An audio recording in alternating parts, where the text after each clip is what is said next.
Inilah perjalanan menuju Taman Surga, tepat di timur Indonesia, sebelah barat Papua.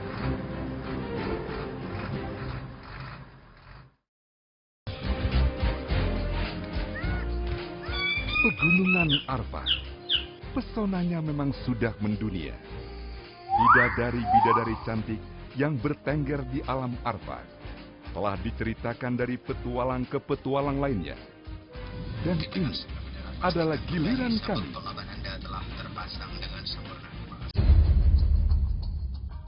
Ketika jemu membunuh rasa, tapakkan jejak di barat Papua.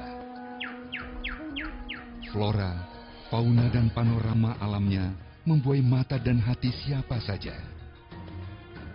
Ini adalah surga yang dijaga para raja. Warna-warni ikan, moluska, dan terumbu karang terindah di dunia. Ciptakan kedamaian alam semesta.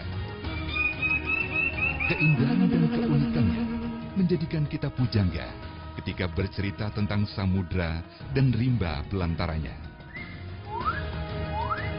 Kami kembali melanjutkan perjalanan.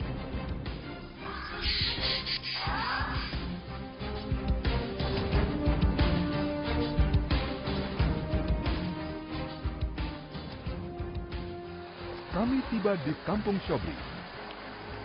Sambutan masyarakat kampung ini membuat kami antusias. Di kampung inilah kami bertemu sosok yang namanya besar dari mulut ke mulut. Dialah Zed Wonggor, seorang pelindung, penjaga, sekaligus pemandu pengamatan burung Arfak. Wawasannya luar biasa tentang ratusan spesies burung-burung di pegunungan Arfak. Hari semakin sore, gelap segera tiba. Makanan yang terhidang segera kami santap untuk memulihkan energi.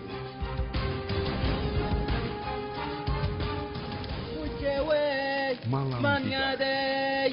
Nyanyian tentang burung-burung peninggalan nenek moyang mengiringi malam mengantar kami ke peraduan.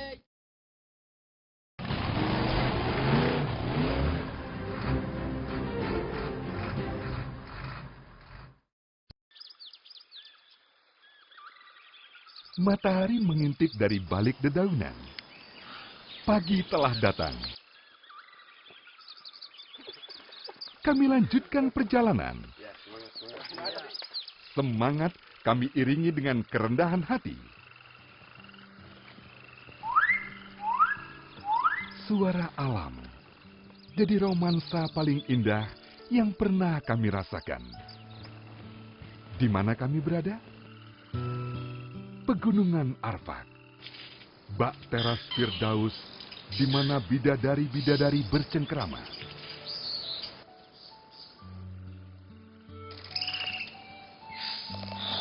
Pegunungan Arfak ini cukup luas ya, meliputi hampir 8 distrik ya.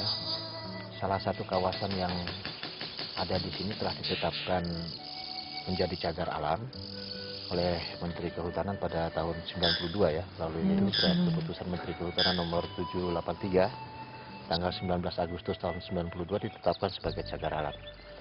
Penetapan itu ya dengan salah satu pertimbangannya karena ada potensi alam, ya burung-burung flora dan fauna yang ada di sini yang punya kekhasan dan keunikan tersendiri.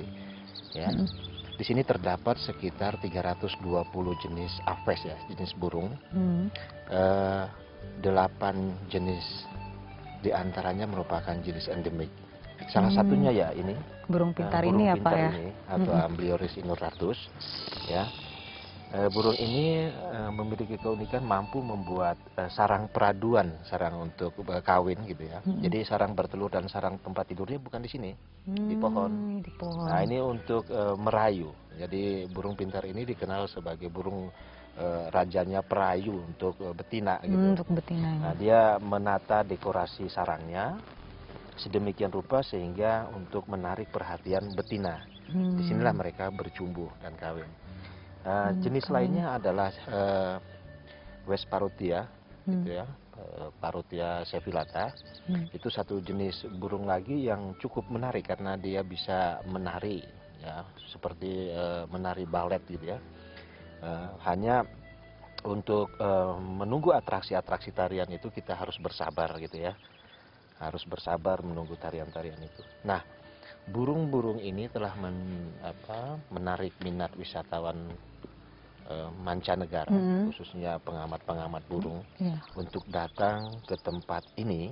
Ya, sudah cukup banyak ya datang ke tempat ini, sehingga kami berpikir kawasan pegunungan Arfak selain memiliki topografi yang cukup berat, dia juga memiliki iklim yang spesifik, cukup dingin. Keadaan ini, keadaan hutan seperti ini apabila disentuh dengan penebangan untuk kebun dan sebagainya, ini akan mengakibatkan bencana bagi masyarakat karena struktur tanah yang bercampur antara pasir, batu, dan lempung ini tidak terlalu kokoh. Apabila terkena gerusan air, bisa menimbulkan tanah longsor kepada masyarakat. Di lain sisi, masyarakat juga memerlukan pengembangan kebun untuk kebutuhan hidup hari-hari, untuk kebutuhan ekonomi mereka. Nah, apabila masyarakat hanya menggantungkan hidupnya dari kebun, maka ini cukup berbahaya bagi masyarakat di sekitar pegunungan sini. Ya. Nah, kami melihat ada potensi lain di sini, flora dan fauna, yang kalau dikembangkan untuk jasa lingkungan, ya, pengembangan pariwisata, pengembangan jasa lingkungan atau ekoturisme di sini, ini cukup memberikan kompensasi ekonomi kepada masyarakat.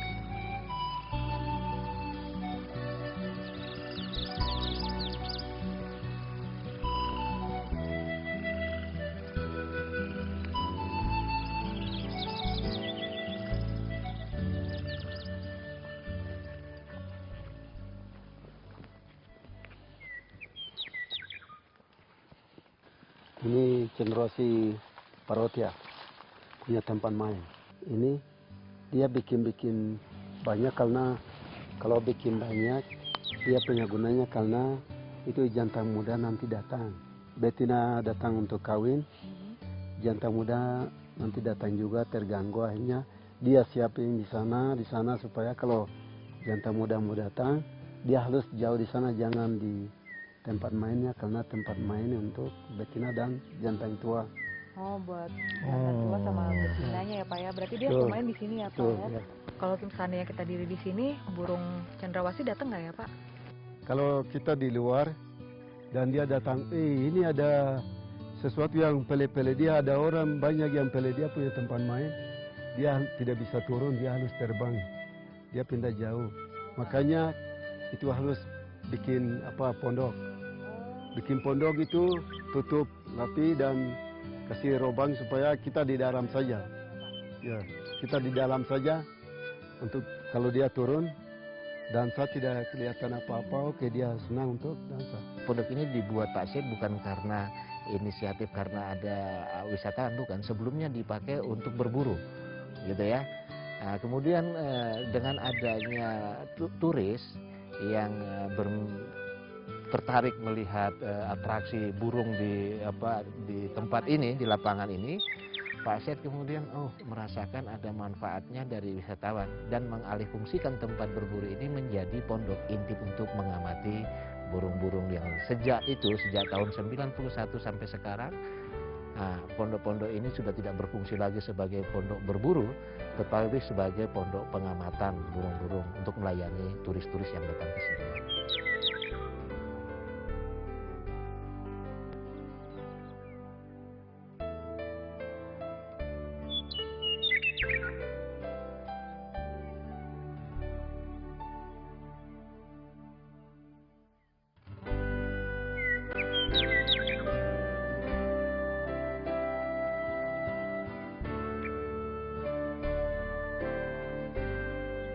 Ini pondok pengamatannya dibuat sedemikian rupa, kemudian ada lubang-lubang untuk pengamatan burung yang jaraknya sekitar 3 meter dari pondok ini.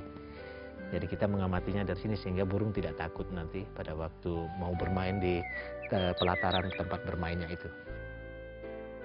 Warna-warni dan nyanyian khas surgawi menyapa kami. Bidadari-bidadari asik sekali menari.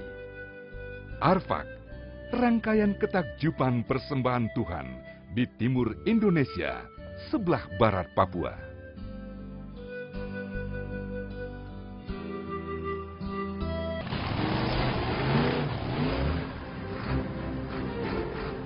Ada 2 danau di titik ini.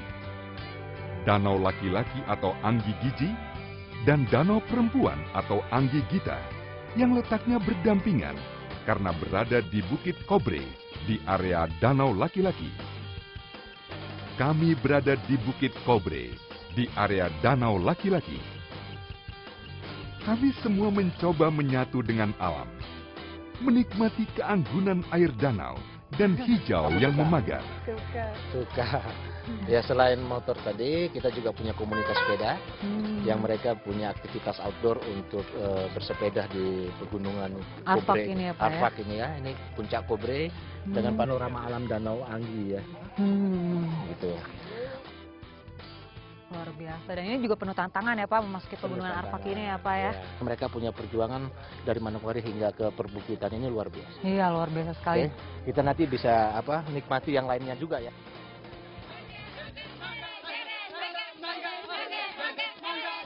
Ada keramaian apa di depan kami? Rupanya kami berhadapan dengan pesta para pewaris tradisi untuk menyambut kehadiran kami. Tari Magasa ya. Tari Magasa untuk suku-suku yang ada di Anggi ini, tari dari suku Sok namanya. Ya. Dan mereka pun tidak pakai alas kaki ya Pak ya. Keadaannya seperti begini, mereka menari tradisi, tari Magasa namanya, tarian asli.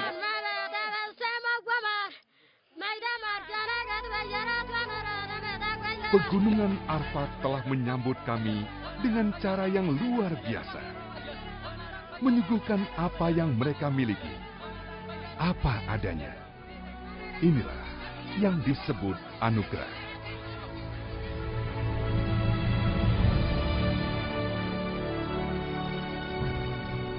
Pegunungan Arfak, tempat bidadari-bidadari bersemayam dalam keasrian alam dan keunikan budaya masyarakatnya. Menyimpan corak tak ada dua.